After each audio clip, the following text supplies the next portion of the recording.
Waitress shouted that the bride put something in the child's food, and the millionaire froze.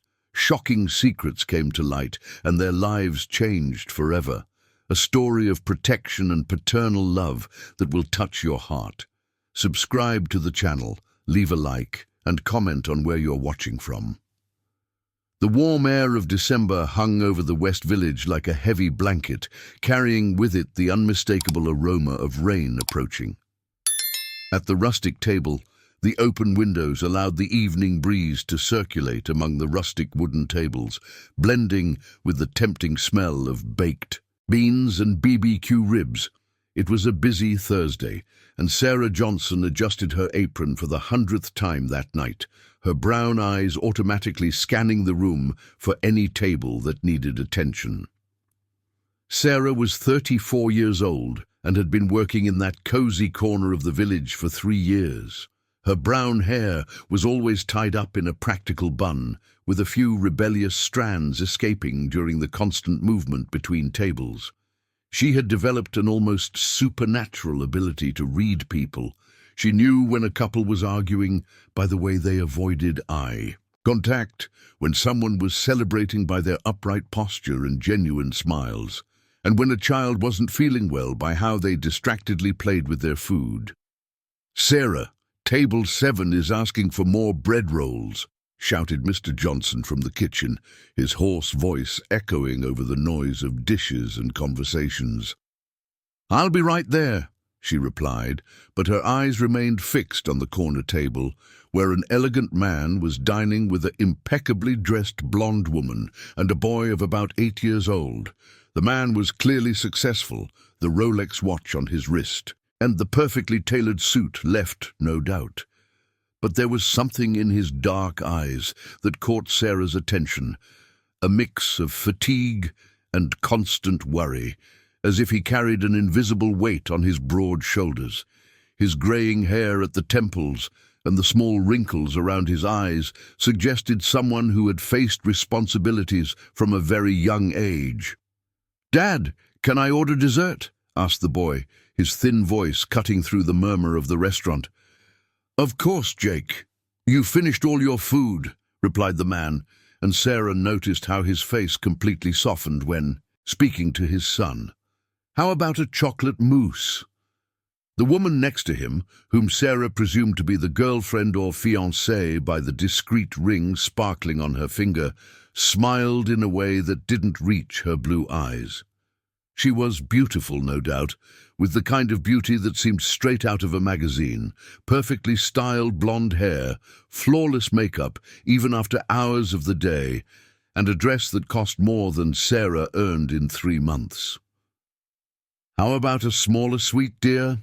suggested the woman, her voice melodious yet firm. "You don't want to have a tummy ache tonight, do you?" Sarah furrowed her brows. There was something in the woman's tone that didn't sound natural, too controlled, too calculated. As a single mother of a 12-year-old girl, she knew well the difference between genuine concern and subtle manipulation. The man's phone rang, and he checked the screen with an expression of irritation. "Sorry, I need to take this. It's from the office," he said, standing up from the chair. "I won't be long." As he stepped away from the table, speaking quietly on the phone, Sarah watched the blonde woman lean discreetly over the boy's plate. The movement was so quick and subtle that anyone distracted would have missed it, but Sarah was paying attention. The woman pulled something small from her bag. It looked like a tiny envelope, and sprinkled a powdery substance over the dessert that had just arrived. Sarah's heart raced. During her years studying psychology, before she had to drop out to support her family, she had learned about different types of drugs and their effects. The woman's behavior triggered all her internal alarms. "Sarah! Table 3 has been waiting for 10 minutes, shouted Lisa, the other waitress, passing by her with a full tray. But Sarah couldn't move. Her eyes remained fixed on the boy, who was now innocently playing with the mousse, oblivious to what had just happened. The blonde woman had returned to her elegant posture as if nothing had occurred, but Sarah noticed how her eyes nervously followed every movement of the child's father. The man returned to the table a few minutes later, tucking his phone into the inner pocket of his jacket. "Sorry about that. You know how it is. Business never stops," he said, sitting down again. "No problem, love," replied the woman, possessively placing her hand over his. "Jake was telling me about his school science project, right, dear?" The boy nodded, but Sarah noticed that he seemed a bit drowsy, much more than would be normal for a child his age at that hour. It was only 8:30, and from what she had observed during their previous visits to the restaurant, Jake was a lively and energetic child. Sarah felt her hands tremble slightly. She recognized that feeling. It was the same one she had felt years ago when she witnessed a domestic violence situation in another restaurant where she worked. At the time, her decision not to intervene resulted in tragic consequences that haunted her to this day. "Not again," she thought, clenching her fists with determination. "Excuse me," she murmured to herself, quickly checking if there were other staff nearby. Mr. Johnson was busy in the kitchen. Lisa was attending to a table on the other side of the room, and the restaurant's hustle and bustle created the perfect cover for a discreet conversation. Sarah approached the table, carrying a pitcher of water as a pretext, her heart pounding so hard that she was sure everyone could hear it. When she got close to the man, Sarah leaned slightly, pretending to fill her glass, and whispered the words that would change everything. "Sir, I need to talk to you urgently. It's about your son." The man looked at her in surprise, but something in Sarah's serious expression must have communicated the gravity of the situation. "Go to the restroom and meet me there in 2 minutes," she whispered even lower, her southern accent carrying all the urgency she felt. His expression changed instantly. His dark eyes narrowed, and Sarah saw the exact moment he understood that something was terribly wrong. Without asking questions, he nodded almost imperceptibly. "Honey, I'll be right back," he said to the blonde woman, his voice carefully controlled. "Sure, love. I'll stay here with Jake," she replied, but Sarah noticed how her eyes became more alert, as if trying to decipher what had just happened. 2 minutes later, Sarah found herself face to face with the man in the narrow hallway leading to the restrooms, away from the curious ears of other patrons. She could smell his expensive cologne, something woody and sophisticated, but she also sensed the tension radiating from his body. "What's going on?" he asked, his voice low but authoritative. "You said it's about Jake." Sarah took a deep breath, knowing there was no turning back. "Sir, I saw your girlfriend put something in your son's food. A white powder. She did it while you were on the phone." The man's face turned pale as paper. His dark eyes widened, and Sarah saw his hands tremble slightly before he clenched his fists. "Are you sure about what you're saying?" he asked, his voice now dangerously low. "Absolutely," Sarah replied, looking directly into his eyes. "I've worked here for 3 years. I've learned to observe people, and what I saw was not accidental." The silence that settled between Sarah and the man seemed charged with electricity. She could see the gears turning in his mind, processing the devastating information he had just received. His dark eyes moved quickly, as if he were reliving every moment of the night, every gesture, every word.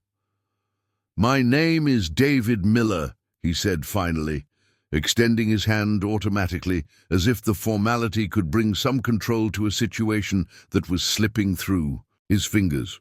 "And you are—" "Sarah Johnson," she replied, shaking his hand briefly.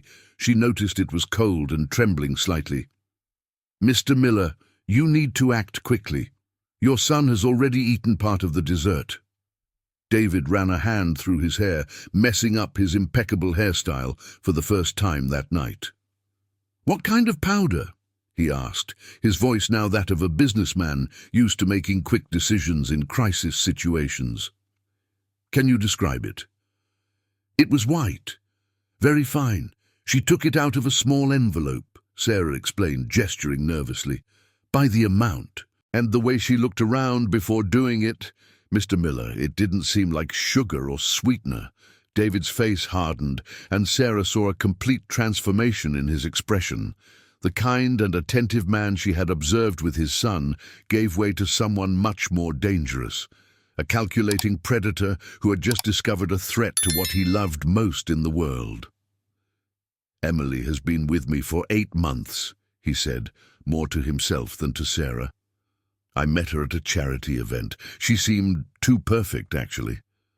Sometimes what seems too perfect is because it really is, Sarah murmured, recalling her psychology classes on manipulative profiles. David looked at her with an intensity that made her take half a step back. Why are you telling me this? You don't even know me. You could have just ignored it and kept working. The question hit Sarah like a punch in the stomach. For a moment, memories flooded back with full force. Another restaurant 3 years ago, a woman with bruises barely hidden by makeup, her cowardly silence, and the news in the following week's newspaper about a domestic violence case she could have helped prevent. Because I've already made the mistake of not intervening before, she replied, her voice coming out rougher than she intended. And a child died because of my silence. David studied her face, and Sarah felt as if he were reading her soul. After a few seconds, that felt eternal, he nodded slowly. What do you suggest I do? First, don't let Jake eat anything else. Make up any excuse, Sarah said, slipping into the problem-solving mode she had developed over years of dealing with difficult situations. Second, if possible, save the rest of the dessert. If something was indeed put in it, we'll need evidence.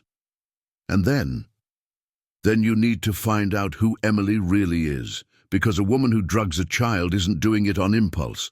This was planned. David closed his eyes for a moment, and Sarah saw the pain cross his face like a shadow. Jake lost his mother once, he murmured.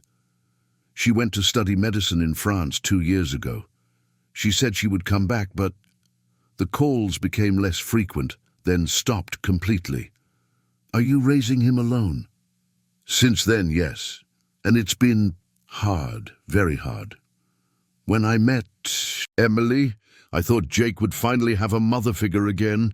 She seemed genuinely interested in him, always asking about school, friends. Sarah felt her heart tighten. She knew well the loneliness of raising a child alone, although in her case it was a 12-year-old daughter, Lily. Mr. Miller, it's not your fault. People like that are experts in manipulation. They know exactly what to show to get what they want. But what could she want from me that justifies drugging a child? He asked, the frustration clear in his voice. That's what we need to find out. But now you need to go back to the table and act normal. You can't let her suspect that you know anything. David took a deep breath, adjusted his blazer, and prepared to return. At the table. But before he stepped away, he turned to Sarah. Why should I trust you? How do I know you're not trying to pull a fast one on me? The question was fair, and Sarah knew it. She looked into his eyes with all the honesty she could muster. Because I have a 12-year-old daughter, and I know that if someone did something like this, to her I would want a decent person to have the courage to warn me, and because... She hesitated, then decided to be completely honest. Because I've been working here for 3 years, I earn enough to support my family with dignity, and I don't need problems in my life, but I can't stay silent when I see a child in danger. David studied her for a few more seconds, then nodded. All right, I'll trust you. But if this is some kind of scheme... It's not, Sarah interrupted firmly. Go back and act normal. I'll continue working, but I'll keep an eye on things. If anything seems off, I'll find a way to let you know. How? Sarah thought quickly. If I come to the table and ask if you need anything else, it's because everything is normal. If I come and say the kitchen is offering a special courtesy, it's because something is wrong, and you need to get out of there immediately with Jake." "Understood." David walked down the corridor, and Sarah watched him transform again. His shoulders straightened, his expression softened, and when he turned the corner toward the main dining room, he looked exactly like the relaxed man who had left a few minutes earlier. Sarah waited another minute before returning to the dining room. As she passed their table on her way to the kitchen, pretending to carry empty plates, she overheard part of the conversation.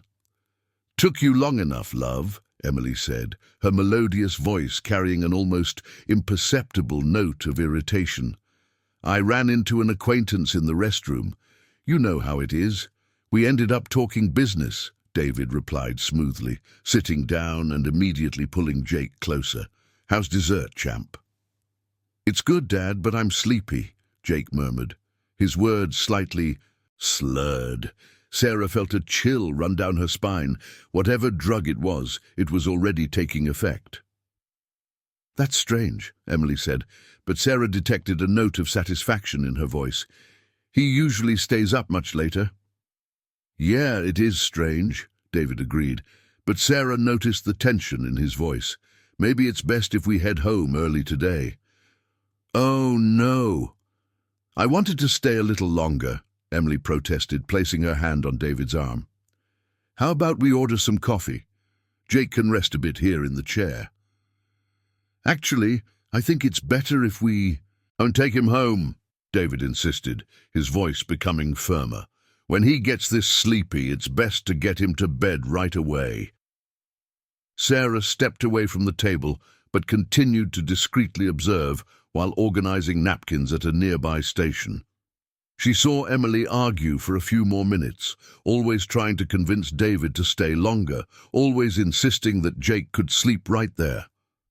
Finally, David stood up decisively. "Emily, we're leaving. Jake is clearly tired." Emily's expression changed for a fraction of a second. Sarah caught a flash of anger that was quickly replaced by her usual sweet smile. "Of course, love. You know your son better than anyone."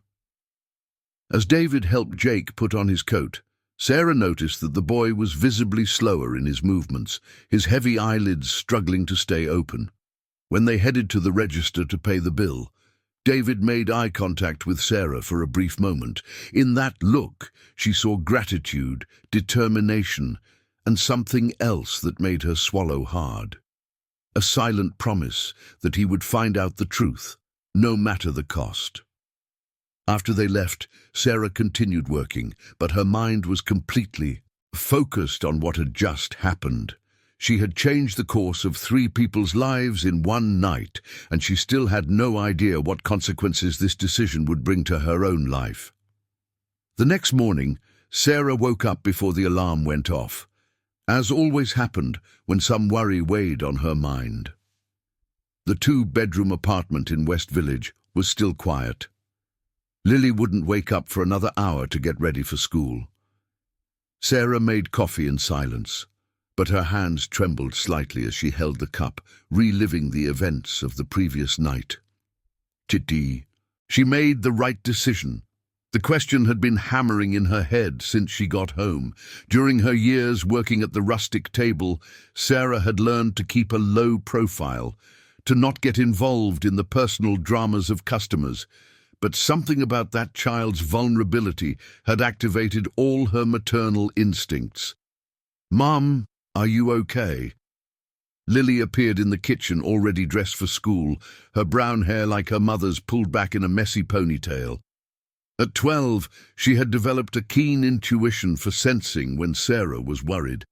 "I'm fine, sweetheart. Just thinking about work," Sarah replied, forcing a smile. "Do you want tapioca for breakfast?" "Yes, with cheese," Lily said, sitting at the kitchen table.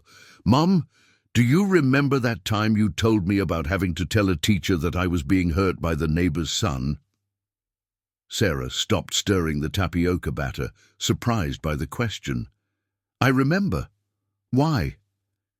You said that sometimes we have to do the right thing even when it's hard, that protecting those who can't protect themselves is everyone's responsibility.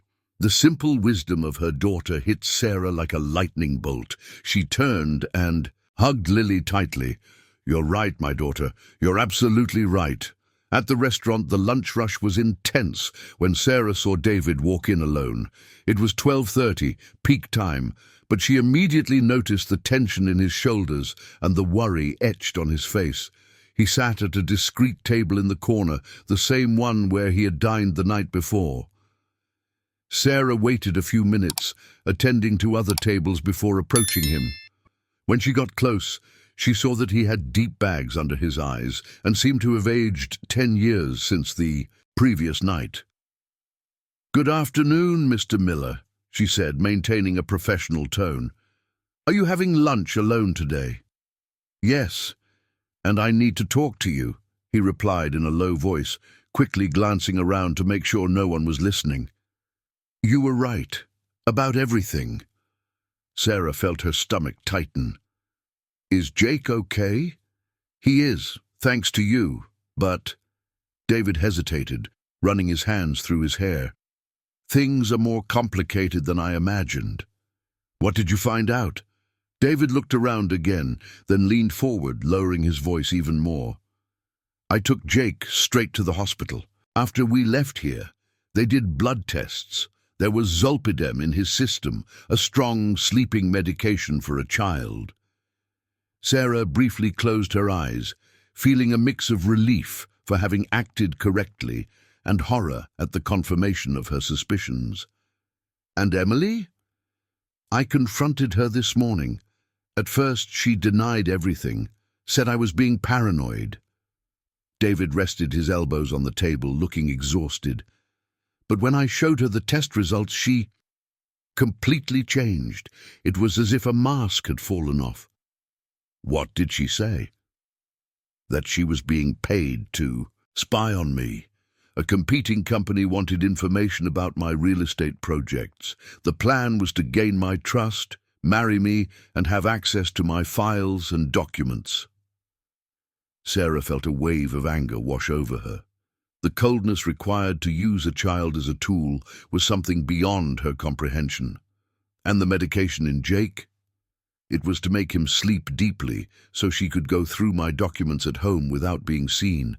And David paused, his voice faltering. "To convince me that he had some health issue that would require constant medical supervision. She had even suggested that I hire a nanny, someone from her trusted circle, obviously." "My God," Sarah whispered, sitting in the empty chair across from him, without even realizing she had broken protocol. "Mr. Miller, this is psychopathic." 8 months, he said, his voice heavy with self-recrimination. "For 8 months, I let this woman near my son. I introduced her to my friends, my colleagues. I was even thinking about proposing to her at Christmas." Sarah saw tears welling up in his eyes and felt her heart tighten. She knew the pain of betrayal well, the discovery that someone you trusted was using your vulnerability against you. "It wasn't your fault," she said firmly. "People like that are experts in manipulation. They study their victims, find out exactly what they need to hear. But what now? What if there are more people involved? What if they try another approach?" David looked at her in desperation. "How do I protect Jake from something I can't see coming?" Sarah thought for a moment, recalling her lessons on criminal profiles and predatory behaviors. "Did you file a police report?" "Yes, this morning, but she had already disappeared. The apartment she claimed was hers was empty. It probably never was hers." "And the company that was paying her?" "That's more complicated. Emily gave me some names, but I need to investigate discreetly. If I act too openly, I might alert others involved." Sarah nodded, understanding the delicacy of the situation. "Mr. Miller, can I ask you a personal question?" "Sure. Do you have family? Someone you can completely trust?" David smiled sadly. My parents passed away a few years ago. I'm an only child. My ex-wife's family, well, after she left the country, they kind of blame me for not making the marriage work. Jake and I are kind of alone in the world. The confession touched Sarah deeply. She knew that loneliness well, that feeling of having to face all problems alone. And friends? Work colleagues? I have a few, but it's hard to know who to trust now. If Emily managed to get information about my business, it's because someone close might be involved. Sarah remained silent for a few seconds, processing everything she had heard. Then she made a decision that surprised even herself. "Mr. Miller, I would like to help." He looked at her in surprise. "What do you mean? You need someone you can trust, someone who has nothing to gain from your business or social position, someone who genuinely cares about Jake's well-being." "Sarah, I can't ask that of you. You don't even know me." "No, you can't ask, but I can offer." Sarah leaned forward, her voice firm and determined. "I have a background in psychology. I know how to observe behaviors, identify signs of danger, and more importantly, I'm a mother. I know what it's like to be afraid that someone will hurt your child." David studied her for a long moment. "Why would you do this? What would be your interest?" "No financial interest, if that's what you're asking, but—" Sarah hesitated, then decided to be completely honest. 3 years ago, I witnessed signs of domestic violence at another place where I worked. I didn't have the courage to intervene. The woman died 2 weeks later. Sarah: "Since then, I promised myself that I would never stay silent again when I could help someone. Last night, I saved Jake. But it doesn't end here. If there are people trying to use a child to get to you, they will try again." David remained silent, clearly struggling with the decision. Finally, he sighed deeply. "What exactly are you proposing?" "That you let me help protect Jake. I can teach you how to identify signs of manipulation in new people who approach you. I can observe suspicious behaviors that you, being too close to the situation, might not notice. And in return, nothing. Just the peace of mind knowing that I'm doing the right thing." David watched her for a few more seconds, then extended his hand. "Sarah Johnson, I officially accept your help, but with one condition." "What?" "If at any point this puts you or your daughter in danger, you stop immediately. Agreed?" Sarah shook his hand, feeling the firmness of his grip and the sincerity in his eyes. "Agreed. But Mr. Miller, there's one thing you need to understand." "What is it?" "If there really is a company trying to harm your business, and if they've gone so far as to use a child as a tool, they won't give up easily. We need to be prepared for anything." 3 days after the meeting at the restaurant, Sarah was organizing dishes in the kitchen when her phone buzzed with a message from David. "I need your help. Urgent. Jake is at school. Can I pick you up?" She looked at Mr. Johnson, who was preparing the seasoning for the baked beans for the next day. "Mr. Johnson, can I leave early today? I have a family emergency."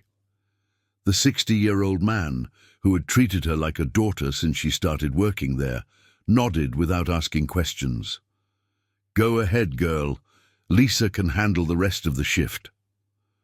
20 minutes later, Sarah was in the passenger seat of a black BMW, watching David drive silently through the busy streets of the city. He seemed even tenser than in previous days, his knuckles white from gripping the steering wheel. "What happened?" she asked, noticing he was taking a different route, away from downtown towards the south side. "I received a business proposal today. Very good. Too good." David stopped at a traffic light and turned to her. "I want you to meet the people involved and tell me what you think of them." "Where are we going?" "A restaurant in Moima.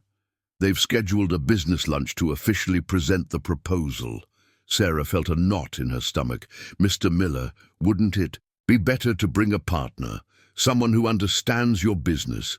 "Normally, yes, but since what happened with Emily, I don't know who to trust in my professional circle anymore. I need someone who can observe these men with neutral eyes. How will you introduce me?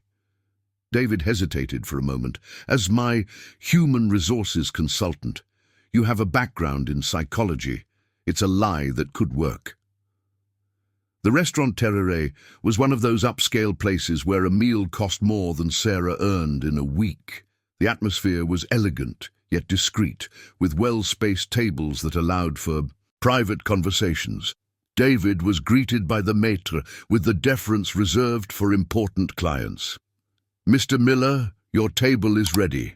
The gentlemen have already arrived." Sarah adjusted the black blazer she had borrowed from her daughter, one of the few more formal pieces she owned, and followed David to a table in the corner of the restaurant where two men in suits were waiting. "David, what a pleasure to see you again," said the taller of the two, standing up to greet him. He was about 50, with perfectly styled grey hair and a smile that Sarah immediately found insincere. "Hello, Mark," David replied, shaking the outstretched hand. "This is Sarah Johnson, my human resources consultant. Sarah, this is Mark Thompson and Robert Smith," the second man completed, also standing up. He was younger, perhaps 40, with a military posture that contrasted with the expensive suit. "Very nice to meet you, Miss Johnson." During the first few minutes while they ordered drinks, Sarah discreetly observed the two men. Mark spoke with his hands, gesturing exaggeratedly, and his gaze rarely fixed directly on David's eyes for more than a few seconds. Robert, on the other hand, maintained a rigid posture and spoke little, but his eyes constantly scanned the environment as if assessing possible exits. "So, David," Mark began after the waiter took their orders, "as I mentioned over the phone, we have a unique opportunity.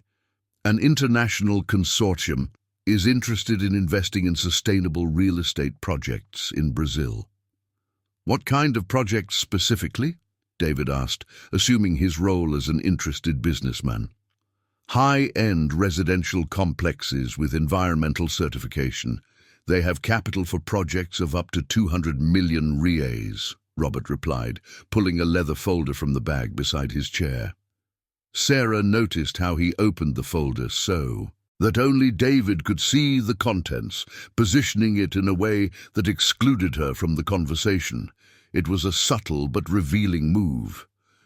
"What country are the investors from?" she asked, breaking the established protocol. Robert looked at her with a mix of surprise and irritation. "Mainly Europeans, Germans and Swiss." "Interesting," Sarah continued, ignoring Mark's warning glance. "Have they invested in other projects in Brazil? I would like to see some references." Of course," Mark replied quickly. "We have all the information. But first, I would like David to review the general terms of the agreement." Sarah watched as Robert pushed some documents towards David, all in English and with complex legal language. "That's a lot of information," David commented, quickly flipping through the papers. "I'll need my legal team to review everything carefully." "Naturally," Mark agreed, "but there's an important detail. The investors will only be in the country this week. If there is interest, we would need a response by Friday." Sarah felt all the alarms going off in her mind. The time pressure was a classic manipulation tactic, creating an artificial urgency to force hasty decisions. "Mr. Thompson," she said, maintaining a professional tone, "from a human resources perspective, I would like to understand better the structure of the company you represent. How many employees? How long have you been operating in the Brazilian market?" Mark exchanged a quick glance with Robert before responding. "We are a boutique consulting firm, small but very specialized. We only work with high-value projects." "I see. And do you have an office here in São Paulo?" "Not yet. We are considering opening one, depending on the success of this first project." Sarah nodded but mentally noted every inconsistency. A company without a local office offering contracts worth 200 million. International investors giving only a week to analyze a project of this magnitude. David, Robert leaned forward, his voice taking on a more intimate tone, I know it may seem too good to be true, but sometimes opportunities like this arise. You have the reputation and experience they are looking for. How did you find out about my work? David asked. Your company is well known in the market, Mark replied vaguely. Projects like the Sustainable Gardens Residential caught attention abroad. Sarah frowned. The mentioned project had only been completed 6 months ago and had not received much publicity in specialized media. How would European investors have specific knowledge about it? Ms. Johnson, Robert addressed her directly for the first time, I imagine that from an HR perspective, a project of this magnitude would be very interesting for David's team, wouldn't it? Without a doubt, she replied cautiously, but it would also create the need for rigorous background checks on everyone involved. Our processes include thorough investigations of partners and investors. Mark's smile faltered for a fraction of a second. Of course, total transparency. Throughout the rest of lunch, Sarah continued to ask seemingly innocent questions that clearly bothered the two men. She noticed how they always responded vaguely, how they avoided giving specific details about the company and the investors, and especially how Robert checked his phone with increasing frequency. When they finally said goodbye in the parking lot, Sarah waited until they were far enough away before speaking. Mr. David, pull over. Here? Why? Pull over, please. David parked on a side street, away from curious eyes. It's a scam, Sarah said bluntly. Everything they said was a lie. How can you be sure? First, the time pressure. Serious investors don't give a week to analyze a 200 million project. Second, they knew specific details about your projects that were not widely publicized. Third, they systematically avoided giving concrete information about their company. David fell silent, processing. But what would be the objective? What would they gain? Access to your files, your accounts, privileged information about other projects, and... Sarah hesitated. Probably putting you in a financially vulnerable position. How so? If you signed that contract, I bet initial costs would soon appear that you would have to cover. Analysis fees, guarantees, deposits, money that would never come back. David slammed his fist on the steering wheel. Damn! Emily wasn't an isolated case. They are really trying to destroy me. Mr. David, Sarah placed her hand on his arm. Now we know we are not dealing with amateurs. This is a coordinated operation. We need to be much more careful. He looked at her with an expression that mixed gratitude and concern. Sarah, you notice things I would have never picked up on, but that means you are now a target too.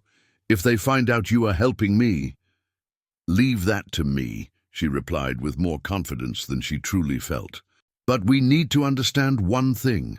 Whoever is behind this has considerable resources and detailed information about your life. This won't stop until we find out who it is and why. The following Saturday, Sarah was preparing lunch when the doorbell rang. Through the kitchen window, she saw David standing at the building's door, holding the hand of a boy who could only be Jake. Her heart raced. They had agreed that he shouldn't come to her house to avoid raising suspicions. "Lily, please open the door," she shouted, drying her hands on a dish towel. "Mom, there's a stylish man here with a kid," Lily announced, returning to the kitchen with wide eyes. Sarah sighed and went to greet the visitors. David looked visibly agitated, and Jake was pale, hiding behind his father's legs. "Mr. David, what happened?" "I'm sorry to show up like this, but..." He looked nervously around. "Someone tried to break into my apartment last night. Jake saw a man on the balcony. My God, please come in." Sarah guided them into the small living room, where Lily was watching them curiously from the sofa. "Jake, this is my daughter Lily," Lily, this is Jake, the boy I told you about. Hi, Lily said shyly. Do you like video games? Jake nodded, still clinging to his father. How about you two go to my room? I have a PlayStation that my cousin lent me, Sarah suggested, trying to give them privacy to talk with David. After the kids moved away, David sank into the sofa, running his hands through his hair. Sarah, they are escalating the situation. Yesterday morning I received a call from my bank saying there were attempts to access my online accounts.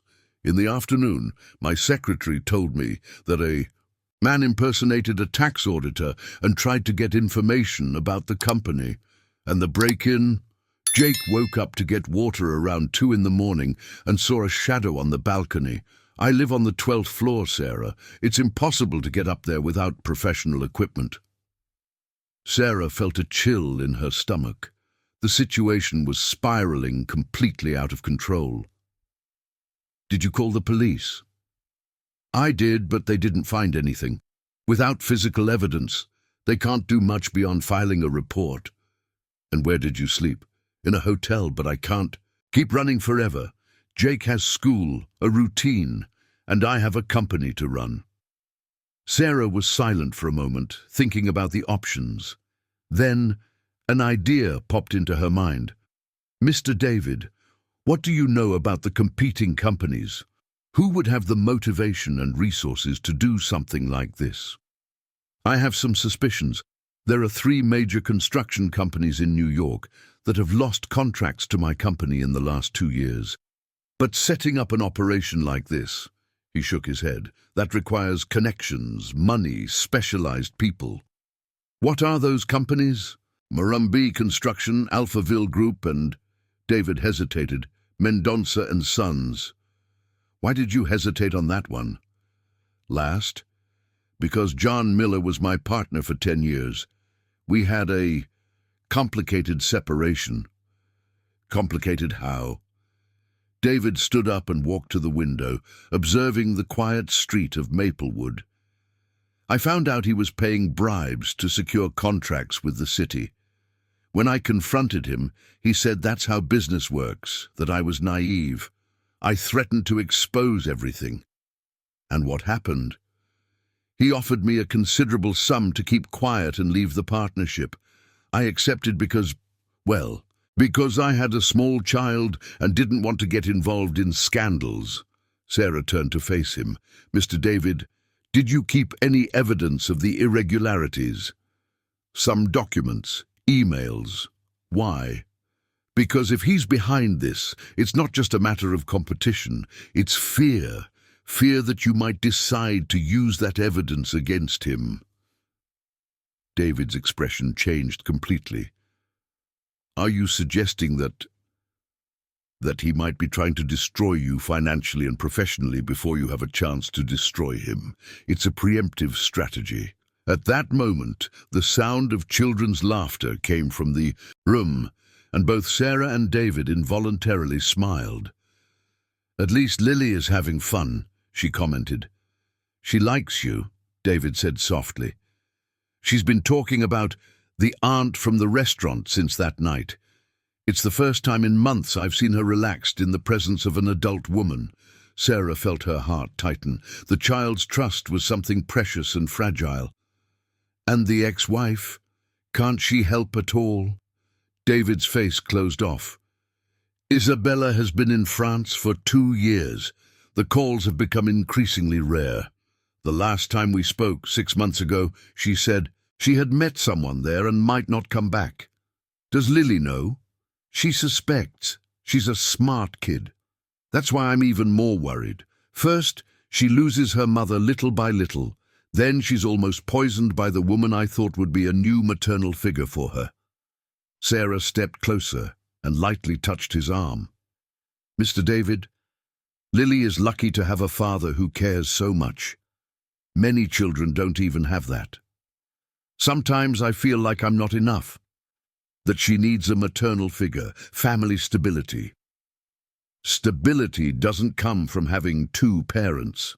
It comes from having at least one who loves you unconditionally, and that's what Lily has. David looked at her with an expression that Sarah couldn't fully decipher. How do you manage to raise Lily alone? How do you deal with all the fears, all the responsibilities? One day at a time, and remembering that being a single mother isn't a tragedy, it's a reality that millions of women face in the US. We adapt, we grow strong, we do what needs to be done. And Lily's father? Sarah hesitated. It was a question few people asked directly. He left the scene when he found out I was pregnant. He said he was too young to be a father, that he had dreams to fulfill. She shrugged. In the end, it was better this way. Lily has never been around someone who didn't really want her. Don't you miss it, having a partner? The question caught Sarah off guard. She rarely allowed anyone to enter that emotional territory. Sometimes, especially when Lily is sick in the middle of the night, or when I have to make difficult decisions about her education, but she paused. I've learned that it's better to be alone than in bad company. Like Emily, David murmured. Like Emily. They fell silent for a few moments, each lost in their own thoughts. It was broken by Lily's voice. Mom, Pedro wants to know if he can have lunch with us. Sarah looked at David, who seemed genuinely relieved at the prospect of a moment of normalcy. Of course he can. I'm making chicken with okra and polenta, real southern food. Pedro will love it, David smiled. He's crazy about home-cooked meals. As Sarah finished preparing lunch, she watched from the kitchen door as David played with the two children in the living room. He was on the floor, putting together a puzzle with them, and for the first time since she met him, he seemed genuinely relaxed. Uncle David, Lily suddenly said, are you going to marry my mum? Sarah almost dropped the pot, and David turned as red as a beet. Lily, Sarah exclaimed from the kitchen. It's just that you two talk so seriously, like the adults in the soap operas when they're about to get married, the girl explained, with the impeccable logic of a 12-year-old. Pedro laughed. My dad really needs a girlfriend. He gets so sad alone. Pedro. It was David's turn to protest. Sarah appeared in the kitchen doorway, trying to control her laughter. How about you two go wash your hands for lunch? It's almost ready. After the children dashed off to the bathroom, Sarah and David exchanged glances, both visibly embarrassed. I'm sorry, he said. Kids speak without a filter. You don't need to apologize. Lily has always been too direct. Sarah hesitated, then decided to be honest. But she's not completely wrong. We've been talking a lot, spending time together. It's natural for her to make those associations. And what do you think about that? The question was asked softly, almost hesitantly. I think that... Sarah chose her words carefully. That first we need to resolve this situation with the people who are after you. Then we can think about other things. David nodded, but she noticed a shadow of disappointment in his eyes. You're right. It's not fair to involve you and Lily in my problems more than you already are. It's not that. Sarah moved closer, touching his arm again. It's just that if there's something between us in the future, I want it to be for the right reasons, not because of a crisis, not out of gratitude, not out of fear or loneliness. David looked into her eyes for a long moment.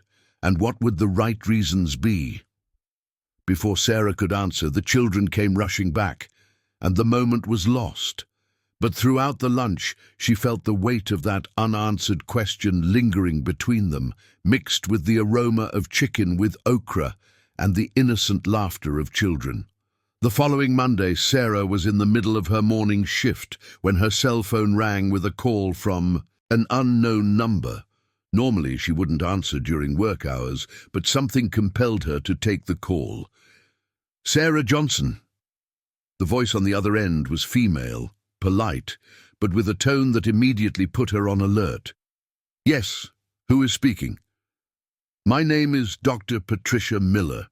I would like to talk to you about David Miller and some misunderstandings that may be occurring. The surname hit Sarah like a bolt of lightning. Miller. The same family from the construction company that David had mentioned as suspicious. "I don't know what you're talking about," Sarah replied, trying to keep her voice steady as she moved away from the busy tables. "Of course you do. You were seen having lunch with David and attending his business meetings. Look, Sarah, can I call you Sarah? I know you're a hard-working, honest person. You don't deserve to get involved in problems that aren't yours." Sarah felt a chill run down her spine. They knew about the lunch at the cafe. They were being watched. "What do you want?" "Just to talk, to clarify some facts about David that he may not have told you. Can I come by the restaurant?" "No." "Then we can meet somewhere else. A cafe, perhaps. It's for your own good, Sarah. There are things you need to know." Sarah looked around the restaurant, checking if anyone was paying attention to the conversation. What kind of things? About his past, about what really happened with the company he shared with my father, about why his ex-wife fled to France. The voice became softer, almost maternal. "Sarah, you have a daughter to protect. You can't afford to trust someone without knowing the whole truth." The mention of Lily made Sarah's blood run cold. "Are you threatening me?" "Not at all. I'm trying to protect you. David has a way of convincing good people like you to get involved in dangerous situations. It has happened before." Sarah took a deep breath, trying to think clearly. "If you have something to say it now. I'm not meeting with you." "Very well. You know that David accuses my father of corruption, right? But you don't know that he actively participated in the schemes. You don't know that when the investigation started, he disappeared with incriminating documents and left my father to take all the blame." "That's a lie." "Is it? Then why did his wife flee the country so suddenly? Why has he never sued my father if he had such clear evidence?" Patricia's voice became more incisive. "Sarah, David is not a victim. He is a criminal who can manipulate people like you to protect him. Are you done?" "Not yet. I know you two have been getting closer, you and him. I know your son cares for you. But you need to understand that David is being investigated by the federal police. Soon, everyone close to him will be investigated too." Sarah felt her legs weaken. "I don't believe anything you're saying." "You don't have to believe me, but do one thing. Ask him about the money that disappeared from the company's account before the separation. Ask why he changed schools for his son 3 times in the last 2 years. Ask why he really accepts help from a waitress he barely knows." The call ended, leaving Sarah with trembling hands and a whirlwind of thoughts. She leaned against the back wall of the restaurant, trying to process everything she had heard. "Sarah, are you okay, girl?" Mr. Johnson appeared at her side, his face marked with concern. "I'm fine, I received a difficult call. Do you want to leave early today? You look pale."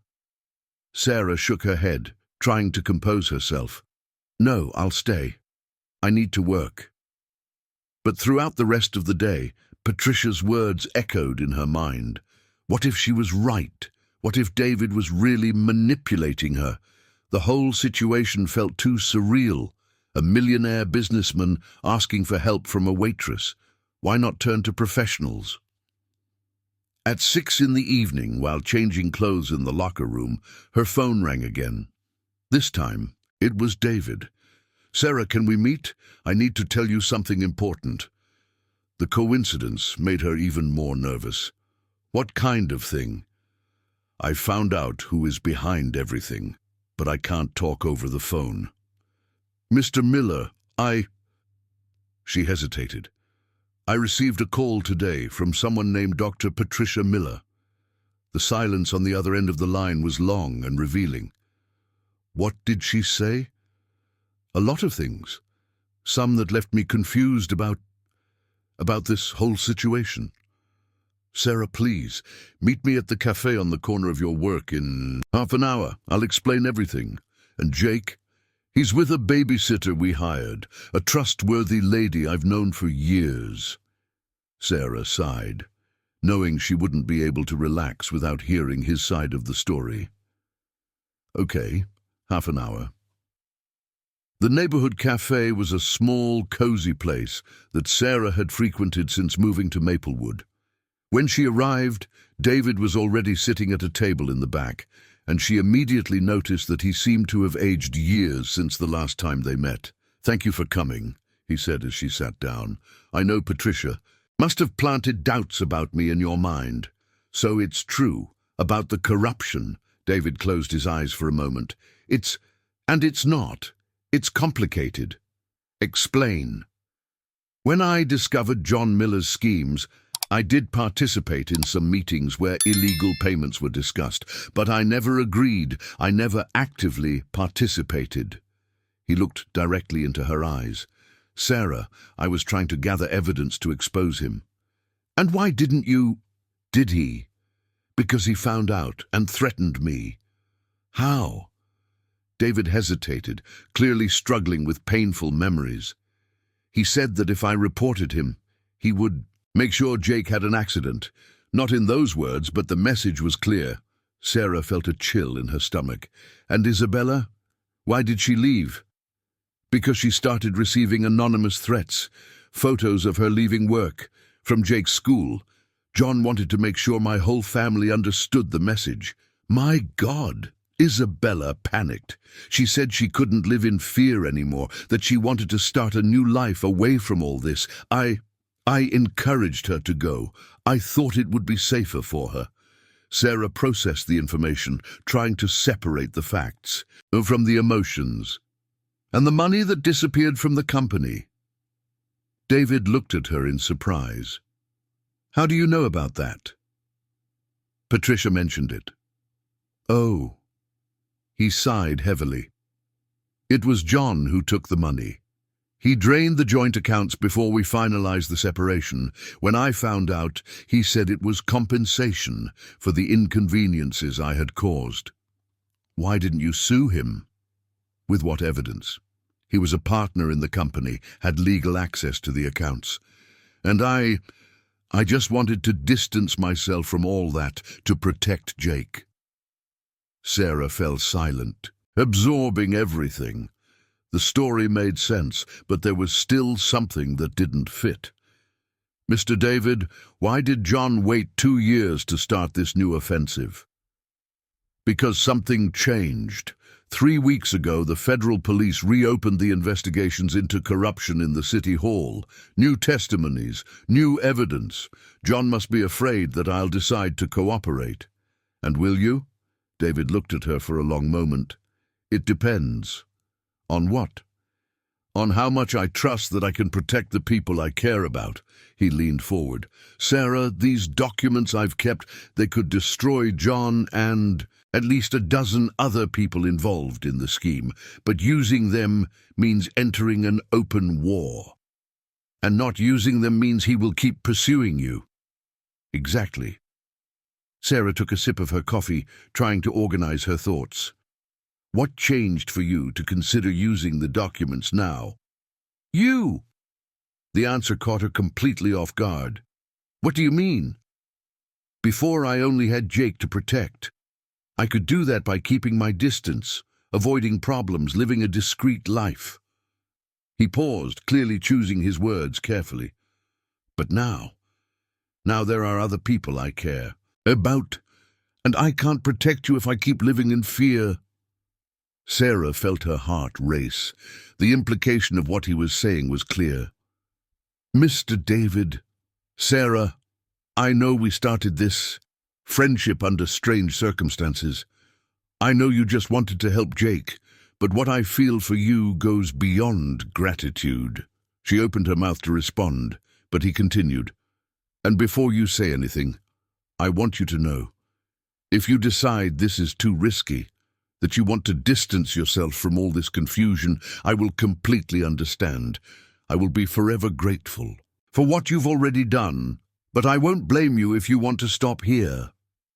Sarah looked at this man who had entered her life so unexpectedly. She saw in him the vulnerability of a desperate father trying to protect his son. but also the strength of someone willing to face his fears for those he loved. What if I say, I don't want to stop? Then I will need you to help me make the hardest decision of my life. Which is whether I should hand these documents over to the federal police and face the consequences, or if I should keep pretending they don't exist and hope that John gets tired of pursuing me. Sarah realized she had reached a point of no return.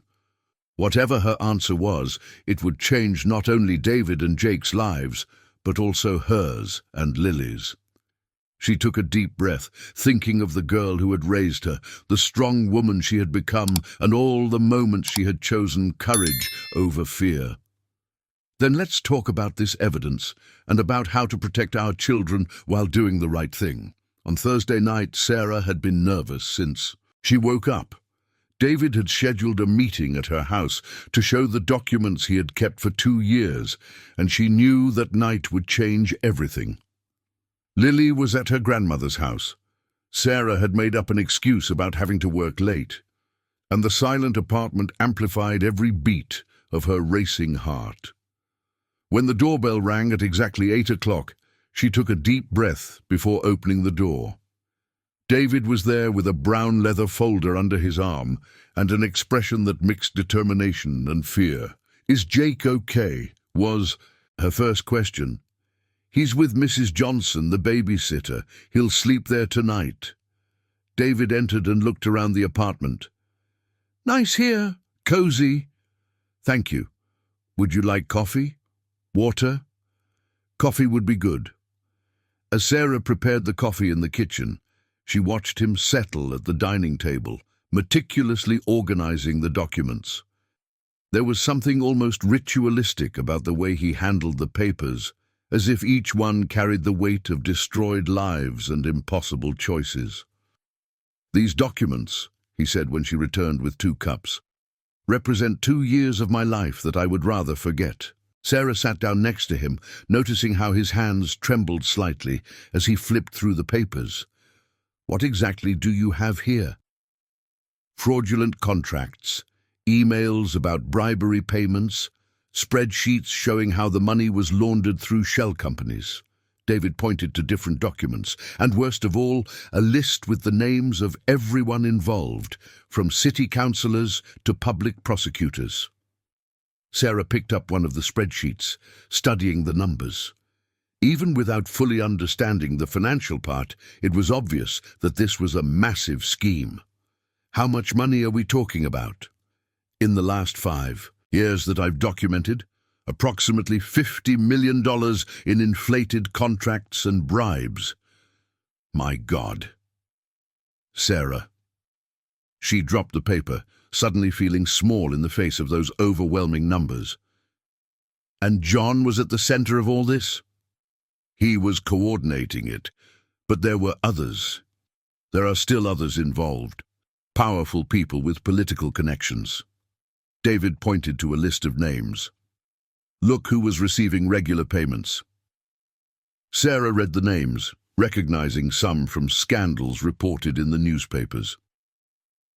"This one, isn't he the prosecutor who appeared on television advocating for transparency in the city council?"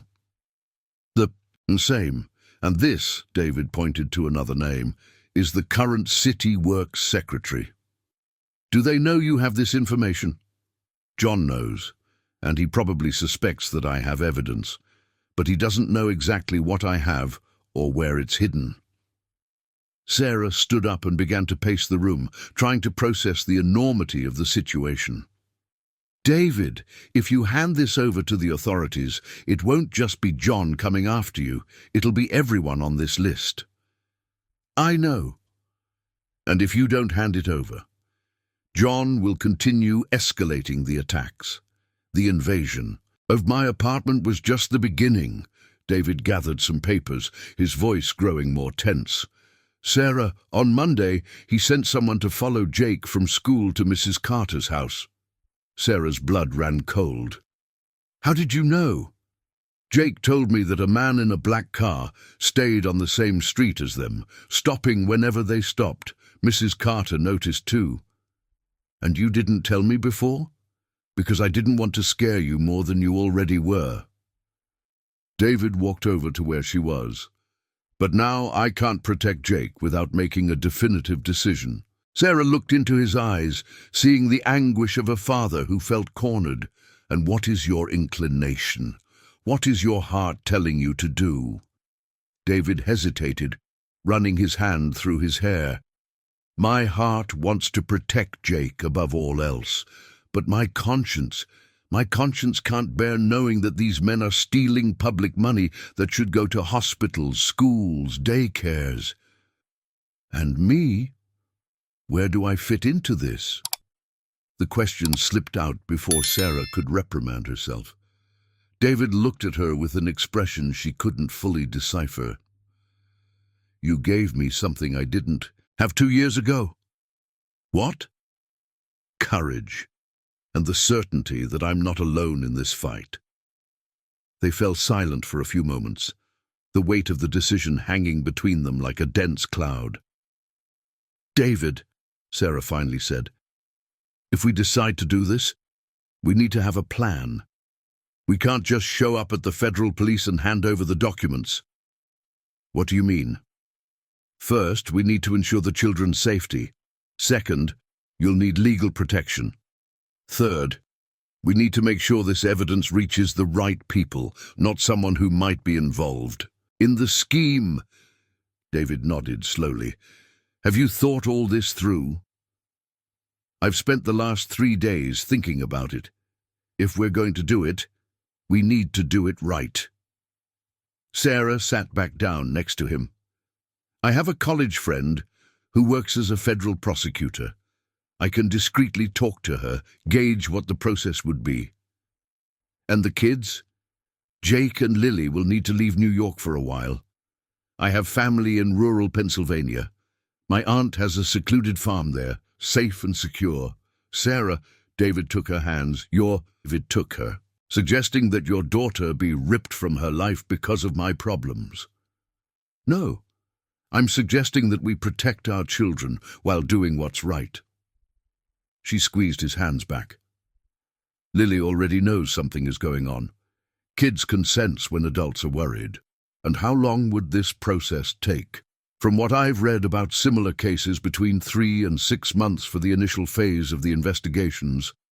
"But David," she hesitated, "you need to understand that once we hand over these documents, there's no turning back. Your life will change forever."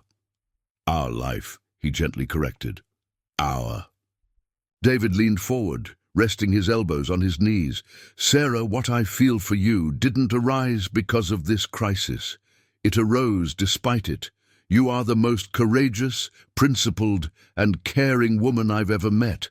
And," he paused, as if gathering courage, "I've fallen in love with you." Sarah's heart stopped for a few seconds, then started racing. "David, I know it's complicated. I know we started this relationship under crazy circumstances, but I can't pretend I don't feel what I feel." Sarah stood up again, walking to the window. On the quiet street in Maplewood, some families were returning home after dinner, children running ahead of their parents, a normalcy she might be about to abandon. "There's something you need to understand about me," she said without turning around. "What?" "When Lily was born, I promised myself I would never depend on a man for anything again, that I would build our life with my own hands, and that I would only accept someone in our lives if I was absolutely sure it would be forever." "And?" Sarah turned to face him.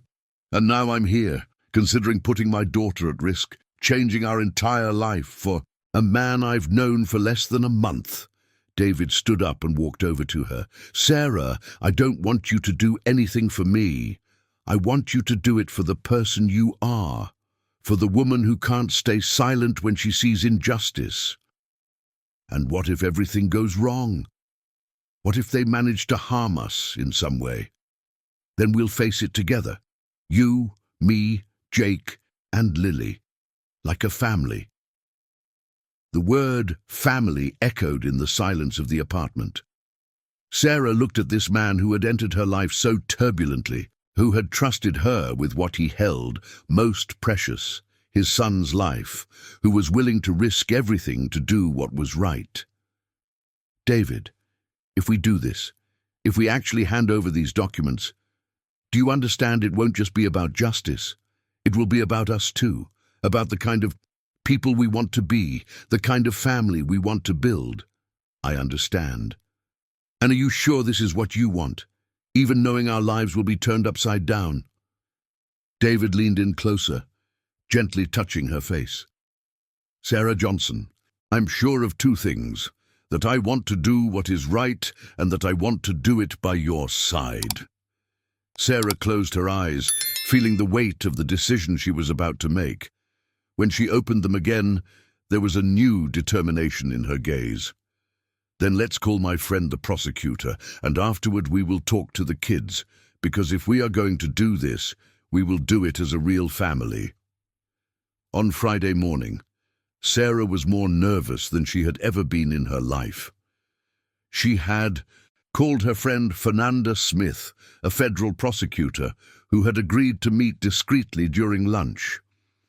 The chosen location was a small restaurant in Little Italy, away from the usual circles of both Sarah and David. Fernanda studied with me at a prestigious university, Sarah explained to David as they walked through the streets of the Italian neighborhood. She has always been the most determined in our class. If anyone can guide us on how to proceed, it's her. David carried a discreet briefcase with copies of the most relevant documents. They had decided not to bring the originals for their first meeting. Mama Rosa was one of those family-run places where the smell of marinara sauce permeated even the walls. Fernanda was already seated at a table in the back when they arrived, and Sarah recognized her immediately. Short black hair, bold glasses, and the confident posture of someone used to facing powerful people. "Sarah!" Fernanda stood up to hug her friend. "It's been so long. You look the same." "You look amazing, Faye. Total success." Sarah turned to David. "This is David Miller, the one I told you about." Fernanda greeted David with a firm handshake, quickly assessing him with experienced eyes. "Let's sit down. From what Sarah told me on the phone, you have a delicate situation." As they ordered lunch, Sarah observed the dynamic between David and Fernanda. She noticed that the prosecutor was testing his credibility with seemingly casual questions about his company, his education, and his background. "Well," Fernanda said after the waiter left, "tell me the details. And David, I want you to know that this conversation is unofficial. I am not your lawyer yet, so I need to assess whether I can help you." David began to recount the entire story, from the discovery of John Miller's schemes to the recent events. Fernanda listened in silence, occasionally asking pointed questions about dates, amounts, and people involved. "Can I see some of the documents?" she asked when David finished. He discreetly opened the briefcase, sliding some papers under the table. Fernanda quickly examined them, her expression growing more serious with each page. "My God," she murmured, "this is explosive. It has names of people I know personally." "That's why I'm scared," David admitted. "These people have power, connections. They can destroy my life." "And they are already trying," Sarah added, recounting the attempt to break in and the threats to Jake. Fernanda returned the documents, her expression thoughtful. "Look, I'm going to be direct with you. What David has here could trigger one of the largest anti-corruption operations we've ever seen in New York. But," she paused, "it will also put you at real risk." "What kind of risk?" Sarah asked. "Physical, financial, emotional. These people are not just going to accept being exposed. They will use all available resources to protect themselves, including attacking David's credibility, investigating your personal lives, and yes, possibly using physical intimidation." "And if we do nothing?" David asked. then you will continue to be pursued, but in a more subtle way. John Miller will not stop. He is too afraid of what David can do." Sarah felt her stomach tighten. "Fernanda, what would the procedure be if we decided to move forward? First, we will need all the original evidence. Second, David will need to enter the witness protection program temporarily. Third," she looked at Sarah, "you will need to decide about your relationship." "What do you mean?" "If you are together romantically, it could complicate the legal process. Prosecutors may question whether Sarah is being coerced or if she is lying to protect David." Sarah and David exchanged glances, and she saw her own concern reflected in his eyes. "And if we are not officially together," Sarah asked, "then you can be considered independent witnesses, which strengthens the case. But that means," David began, "that for a few months you will need to keep your distance from each other, at least officially." The silence that settled at the table was broken by the arrival of their plates. As the waiter served the gnocchi with marinara sauce, Sarah tried to process all the implications of what she had just heard. "And the kids?" she asked when they were alone again. "They will need to leave the city for a while. Have you thought of somewhere?" "My aunt has a farm in a secluded area in Pennsylvania." "Perfect. The countryside of Pennsylvania is ideal, remote, discreet, and the kids will be safe." David had eaten only a few bites, clearly lacking appetite. "Fernanda, how long would this whole process take?" "The initial phase of the investigation, between 4 and 6 months, but if it goes to trial, it could be years." "Years?" Sarah repeated. "Sarah, we are talking about a $50 million corruption scheme involving dozens of people. This won't be resolved quickly." The magnitude of what they were considering hit Sarah like a hammer. Years of legal battles, life changes, uncertainty. "Is there any chance this could go wrong?" David asked. "That we hand over the evidence and still don't get adequate protection?" Fernanda hesitated before answering. "There is. The system is not perfect.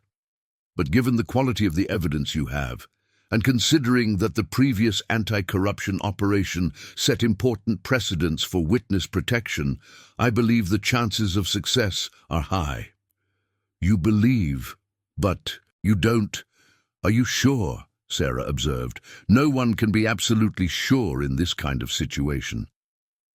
They finished lunch in relative silence, each lost in their own thoughts. When it was time to say goodbye, Fernanda held Sarah's arm. "Sarah, can I talk to you for a minute? Alone?" David discreetly stepped away, pretending to check his phone. "Sarah, are you sure you want to get involved in this?" Fernanda asked quietly. "It's not too late for you to step back from this whole situation." "Why do you ask?" "Because I've known you since college. I know you have a tendency to sacrifice yourself for others, and this," she gestured vaguely in David's direction, "could destroy the life you've built for yourself and Lily." Sarah looked at David, who was a few meters ahead, clearly anxious but respecting her privacy. "Faye, 3 weeks ago I was a waitress with a simple, predictable life. Today I'm considering going to war against powerful people. And what changed? I fell in love." The confession came out more easily than Sarah expected. Not just with him, but with the person he helped me discover I am. Someone who can't stay silent when she sees injustice. Fernanda studied her for a long moment. "And what if things go wrong between you during the process?" "Then I'll have to deal with the consequences, but I can't make decisions based on fear." "Okay, but pay attention. Once this starts, there's no turning back. Do you understand that?" "I do." When they regrouped, Fernanda addressed both of them. "If you decide to move forward, call me by Monday. I'll need a week to discreetly organize everything before you hand over the evidence." "And if we decide not to do it," David asked, "then I recommend you hire private security and be prepared for a long war of attrition." On the way back to the restaurant, Sarah and David walked in silence through the busy streets of the West Village. The decision they needed to make felt bigger than themselves. "Sarah," David finally said, "I want you to know that if you decide not to do this, I will completely understand." "And you? What do you want to do?" He stopped walking, turning to face her in the middle of the bustling sidewalk. "I want to do the right thing, but more than that, I want to—" "You do it with you, and if that means months apart, years of uncertainty—" He swallowed hard. "I'd rather face it all knowing that in the end we can build a life based on truth." Sarah looked into his eyes and saw not just love but something deeper, mutual respect and a true partnership. "Then let's go home and talk to the kids, because if we're going to do this, everyone needs to understand what's happening." "Even knowing it might go wrong?" Sarah smiled for the first time that day. "David, my whole life has been about difficult and uncertain choices. The difference is that this time I won't face it alone." On Saturday morning, Sarah woke up with a knot in her stomach. She had arranged with David for him to pick her and Lily up for lunch and to talk to the kids. It was the first time the two families would officially meet, and she knew the conversation they would have would change everyone's lives forever. "Mom, why are you so nervous?" Lily asked as they had breakfast. "You've been acting strange since yesterday." Sarah looked at her daughter, trying to find the right words. At 12 years old, Lily was mature for her age, but still a child who deserved to have her childhood protected. "Honey, today we're going to have an important conversation with David and Jake. About some changes that might happen in our lives." "What kind of changes?" "We might need to travel for a while, visit Aunt Carol at the farm." Lily's eyes widened. "Because of David?" "Partly, yes." Lily was silent for a few moments, playing with her cereal in the bowl. "Mom, you like him, right?" "David?" The direct question caught Sarah off guard. "Why do you ask?" "Because you act differently when you talk about him, just like Camilla did when she liked John from school." Sarah couldn't help but smile. The simplicity with which children viewed the world was sometimes startlingly accurate. "Yes, honey, I like him." "And he likes you?" "I think so." "Then why don't you just date?" "Because adult life is complicated sometimes." Lily sighed dramatically. "Adults really complicate everything." 2 hours later, the doorbell rang. Sarah opened the door to find David and Jake, both visibly nervous. Jake was carrying a small backpack and looked like he had just been crying. "Hi, Jake," Sarah said gently, kneeling to be at his level. "How are you?" "Uncle David said we need to talk about serious things," Jake murmured. "I don't like serious talks." "I know, sweetie, but sometimes they're necessary." In the living room, the two families settled on the sofa and chairs. Sarah had prepared lemonade and cookies, trying to create the most welcoming environment possible for such a difficult conversation. "Jake, Lily," David began, his voice carefully controlled. "You know that sometimes adults have to make tough decisions to protect the people they love, right?" The two children nodded solemnly. "And you know that my job sometimes puts me in complicated situations." "Because of Aunt Emily?" Jake asked, and Sarah saw David swallow hard. "Yes, son, because of Emily and other people who aren't very nice." "Are they bad?" Lily asked, always direct. David looked at Sarah, who nodded encouragingly. "Some are, yes, and that's why Sarah and I decided that you both need to stay safe for a while." "What do you mean?" Jake clung to his father's arm. "You're going to Aunt Sarah's farm in Pennsylvania," Sarah explained. "It's a beautiful place, with animals, space to play." "And you?" Lily asked, her voice suddenly small. "Are you guys going with us?" The silence that followed was heavy. Sarah felt her heart break, seeing the fear in her daughter's eyes. "Not at first," David replied honestly. We need to stay here to sort out some issues, but we will visit as often as possible." "For how long?" Jake asked, tears starting to form in his eyes. "We don't know yet. A few months." "A few months?" Lily stood up, her voice rising. "Mom, are you going to send me away for months because of a man you met a month ago?" The accusation hit Sarah like a slap. She saw the pain and anger in her daughter's eyes and understood how the situation looked from the perspective of a 12-year-old. "Lily, it's not like that." "It is. You always said I was the most important thing in your life, that you would never let anyone separate us." Jake also began to cry, clinging even tighter to David. "Dad, I don't want to go. I promise I'll be good. I won't be a bother." The scene was disintegrating rapidly. Sarah looked at David, seeing her own despair reflected in his eyes. "Kids," she said firmly, standing up and kneeling between the two chairs where they were, "stop crying for a minute and listen to what we have to say." Something in her tone made both pay attention, even through their sobs. "Do you remember the story of Little Red Riding Hood?" Lily and Jake nodded, confused. "Remember how her mother sent her to her grandmother's house, not because she didn't like her, but because she wanted her to be safe from the big bad wolf?" "Yes," Jake whispered. "That's what's happening now. There are bad people trying to hurt our family. And the only way to protect you is to send you to a place where those people can't find you." "But in the story, Little Red Riding Hood goes back home at the end," Lily pointed out, still suspicious. "And you will come back too, I promise," David said, standing up and kneeling next to Sarah. "Jake, you are the most important thing in the world to me. Everything I'm doing is to protect you." "Then why don't we all go together?" Jake asked. Sarah and David exchanged glances.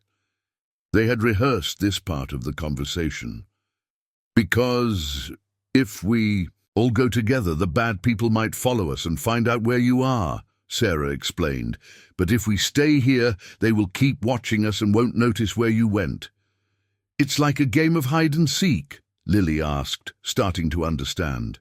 "Exactly like a game of hide and seek, a very important game." Jake wiped his nose on his shirt sleeve. "And you promise you'll visit us?" "We promise, and we will talk on the phone every day," David said. "And when the bad men are gone, we come back." "When the bad men are gone, you come back, and we will be a real family," Sarah said, surprising herself with her own words. Lily looked at her intently. "A family? Like, are you going to marry him?" Sarah felt her face burn, but looked directly at her daughter. "If we still want that after everything is over, yes." "And Jake will be my brother?" "If he wants to," Sarah smiled. Jake stopped crying immediately. "I want to. I've always wanted a brother." "Me too," Lily admitted shyly. "But I still think it's unfair to have to leave." "I know it's unfair, sweetheart, but sometimes life is unfair and we have to make the best of the situation." David turned to Jake. "Son, remember when your mom had to go to France to study? And how hard it was? But it was something she needed to do?" "Yes. It's the same thing now, only the opposite. Now you are the one who needs to leave for a while for something very important." Jake thought for a moment. "And Mrs. Carter is coming too?" "No, son, but Aunt Lisa is very nice, and she will take care of you like you were her grandson." "And are there really animals on the farm?" Sarah smiled, feeling they were winning the battle. "There are horses, cows, chickens, a dog named Toto, and 2 cats, and you can help take care of them." "And is there a video game?" Lily asked, always practical. "I'll buy a special one for you to take," David promised. The kids fell silent for a few minutes, clearly processing everything. "When do we have to go?" Lily finally asked. Sarah and David exchanged another look. "Sunday, tomorrow." "Tomorrow?" Jake shouted. "But that's not much time." "I know, son, but it's for your safety." "Can I take my toys?" "You can take whatever you want." "And my books?" Lily asked. "All the books you want." And you promise this isn't forever? Sarah extended her pinky. I promise on my pinky, and you know that a pinky promise is sacred. Lily stood up and hugged Sarah tightly, immediately followed by Jake. David joined the hug, and for a moment they really looked like a family. Can I ask a question? Jake said, his voice muffled against Sarah's shoulder. Of course. If you guys are going to be dating, can I call you Mom Sarah? Sarah felt tears welling up in her eyes. You can, my love. You can. As the kids went to Lily's room to choose which toys to take, Sarah and David were left alone in the living room. I think that went better than we expected, he said. Yes, they are stronger than we imagined. Sarah, David turned to face her, are you sure you want to do this? There's still time to back out. I'm sure. And you? I've never been more sure of anything in my life. From Lily's room, the sounds of children playing and planning the adventure they would have on the farm reached them. For a moment, Sarah could imagine what it would be like when all of this was over. A house full of laughter, 2 children growing up together, her and David building a life based on... David, she said softly, no matter what happens in the coming months, I want you to know that I don't regret anything. Neither do I. And Sarah, yes, I love you. It was the first time he had said those words, and they hung in the air between them like a promise and a farewell. I love you, too, she replied, knowing that in less than 24 hours their lives would change forever.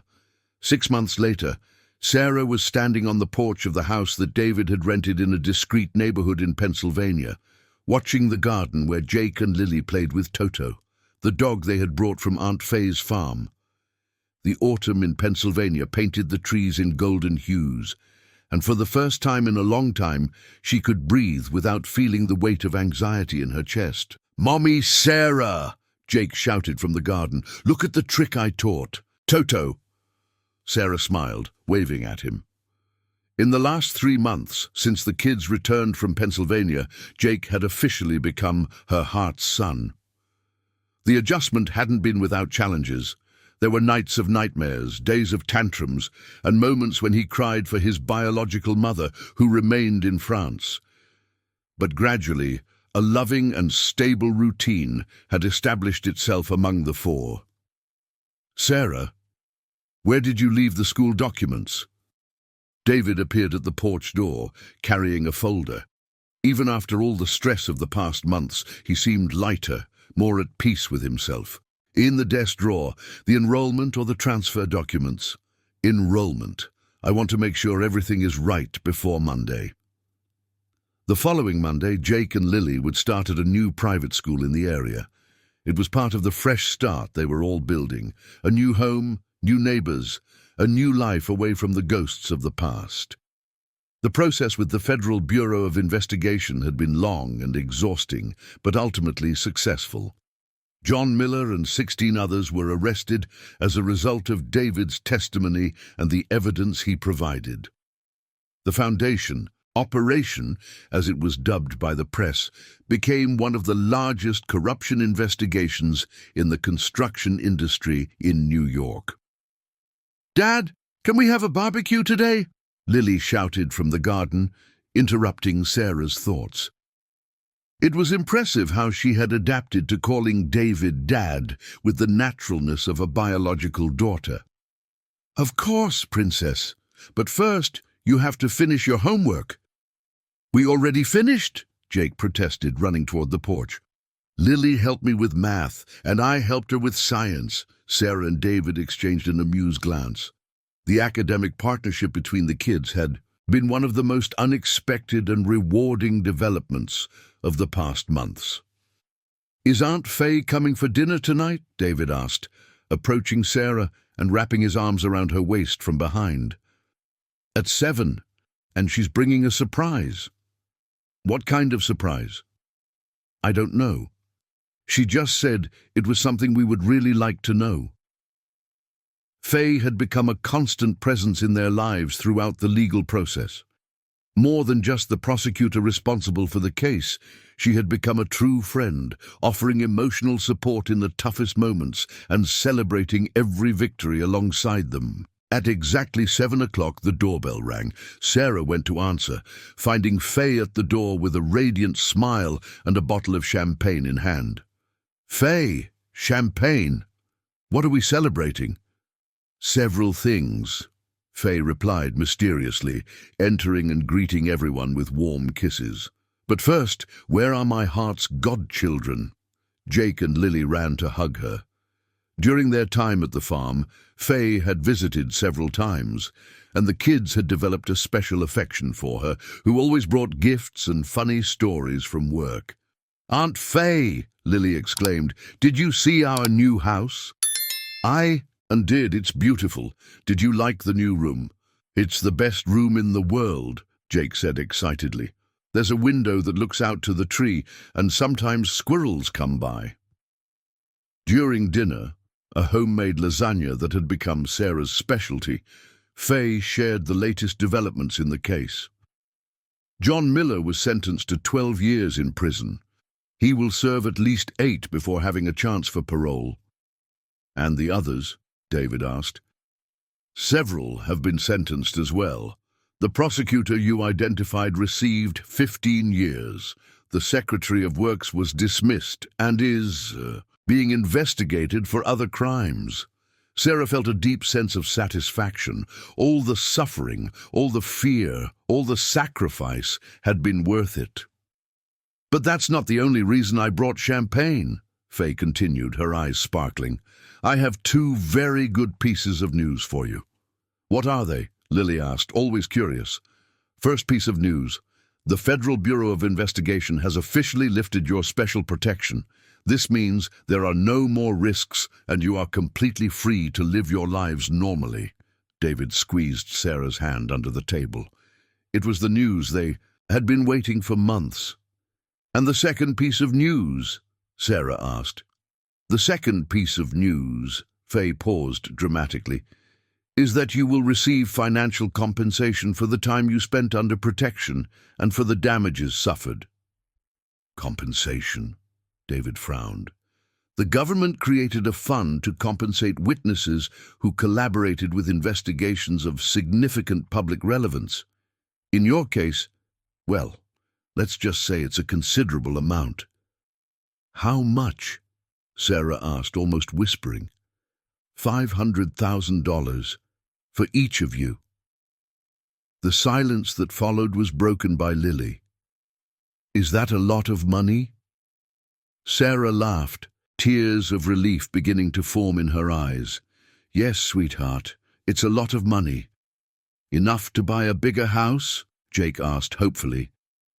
"Enough for many things," David replied, still processing the information. After dinner, when the kids went to play in the living room and the adults were left alone in the kitchen organizing the dishes, Faye turned to Sarah with a mischievous smile. "And, when is the wedding?" Sarah almost dropped the plate she was drying. "Fernanda! What? You've been living together for 3 months, raising the kids together, building a beautiful life. When are you going to make it official?" Sarah looked at David, who had stopped putting away the glasses and was clearly paying attention to the conversation. "I don't know. We haven't talked about it yet." "We haven't talked," David repeated, moving closer to her.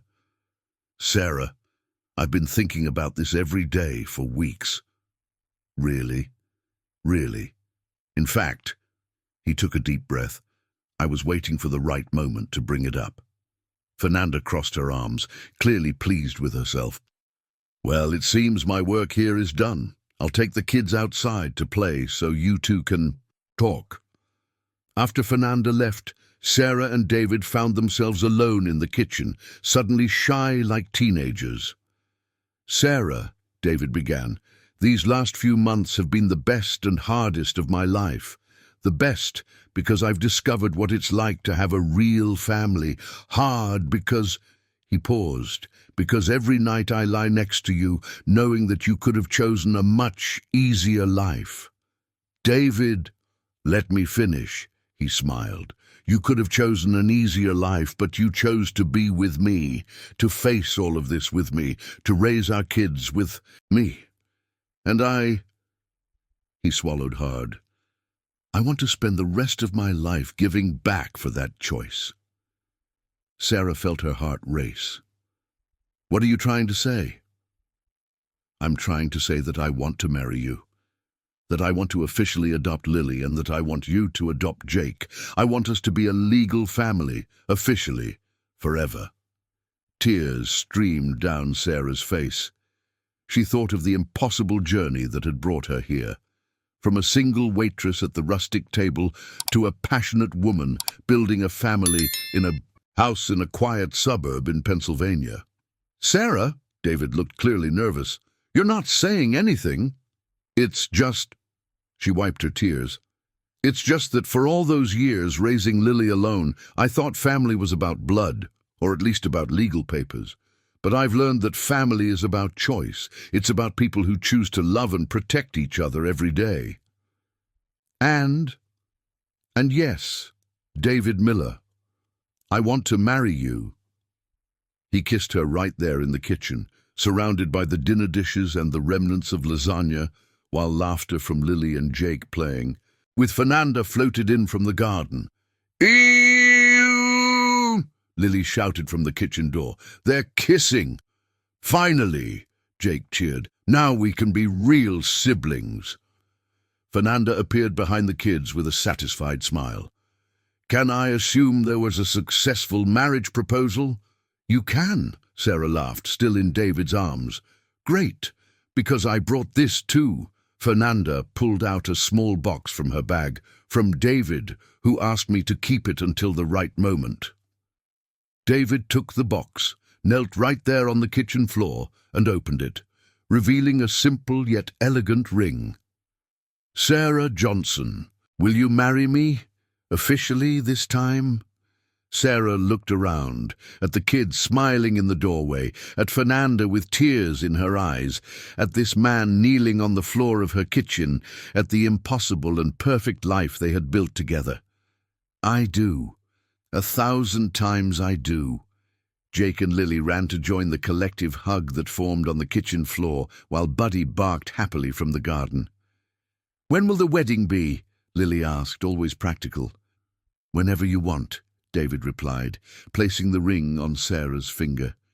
"Can it be at Aunt Carol's farm?" Jake suggested, "with all the animals watching?" "It can be wherever you want," Sarah said, looking around at her improbable and perfect family.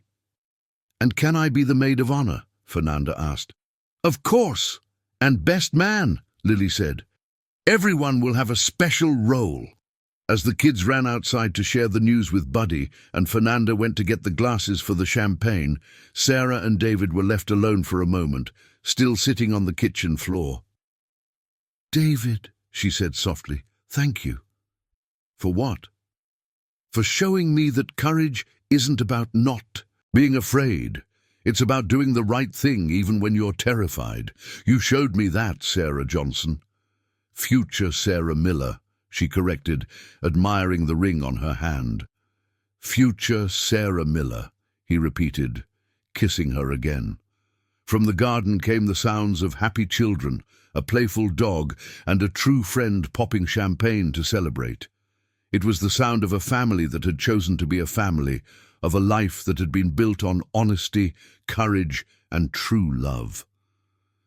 Sarah Johnson, who would soon be Sarah Miller, could not have imagined a more perfect ending to a story that had begun so unexpectedly on a busy night at the rustic table. Sometimes, she thought, the happiest endings come from the hardest decisions.